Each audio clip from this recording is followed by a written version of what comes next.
आज मैं आपके लिए एक स्टोरी लेकर आया हूँ और मुझे पूरी उम्मीद है कि यह कहानी आपके दिल को छू कर ज़रूर निकलेगी। तो आपका ज़्यादा वक्त ना लेते हुए मैं इस कहानी को शुरू करता हूँ। एक बार की बात है, एक बार एक अध्यापक एक संपन्न परिवार के शिष्य के साथ कहीं जा रहे थे। तो उस शिष्य को कुछ मजाक सूझी, क्योंकि उसको रास्ते में किसी गरीब मजदूर के जूते दिखाई दिए। उसने अध्यापक से कहा, गुरुजी, अगर हम इन जूतों को छुपा दें तो कितना मज़ा आएगा। देखते हैं कि मजदूर पर इसका क्या असर पड़ता है। अब उसको तो मजाक सूझ रहा था, लेकिन गुरुजी ने कहा कि नहीं, गरीब इंसान के साथ इस तरह का भद्दा मजाक करना ठीक नहीं है। उसने कहा, क्यों ना हम इन जूतों में कुछ सिक्के डाल दें और देखें कि इसका इस गरीब मजदूर पर क्या प्रभाव पड़ता है।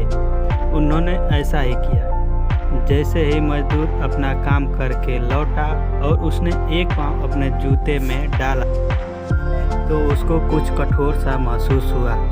उसने अंदर हाथ डाला तो उसको कुछ सिक्के दिखाई दिए। वह थोड़ा आश्चर्य में पड़ गया। आसपास किसी को देखा तो कोई भी दिखाई नहीं दिया। वापस उसने दूसरा पैर अपने जूते में डाला और वापस उसको उसमें कुछ सिक्के दिखाई दिए। अब दोनों जूतों के सिक्कों को उसने अपने हाथों में रखा और प्रभु की तरफ इशारा किया। हे प्रभु, पता नहीं किस भले मानुष ने यह सिक्के मेरे जूतों में छुपाए हैं, लेकिन जिसने भी छुपाए हैं उसको मेरी दुआ है ताकि इन पैसों से मैं अपने बच्चों और पत्नी के लिए कुछ खाना और दवाइयाँ ला सकूँगा। और इतना बोलकर वह चला गया। इस बात को शिष्य और अध्यापक दोनों सुन रहे थे। अब अध्यापक ने शिष्य से पूछा कि अब तुम मुझे बताओ कि तुम्हें कैसा महसूस हुआ, तुम्हारी पहले वाली मजाक या मेरा यह तरीका।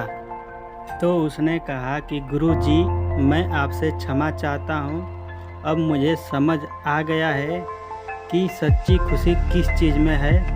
जब हम किसी की मजाक उड़ाते हैं तो हमें कुछ पल का आनंद मिलता है, लेकिन इससे हमें बद्दुआ मिलती है। लेकिन अगर हम किसी की मुश्किल परिस्थिति में मदद करते हैं और जिसकी भी हम मदद करते हैं उसको भी नहीं पता कि हमने उसकी मदद की है, लेकिन अंदर ही अंदर हमें पता है कि हमने उस इंसान की मदद की है। यही सच्ची खुशी है। जब हम दूसरों को खुशी देते हैं तो हमें सच्ची खुशी मिलती है।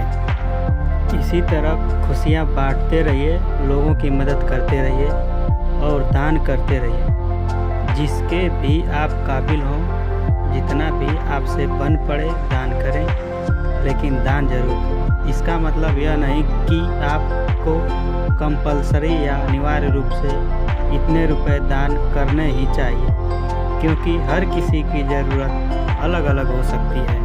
अगर आप किसी को पैसों की दान नहीं कर सकते तो कम से कम चीज़ों का दान तो कर ही सकते हैं। मुझे पूरी उम्मीद है कि यह स्टोरी आपको ज़रूर अच्छी लगी होगी। आपका कीमती समय देने के लिए दिल से शुक्रिया।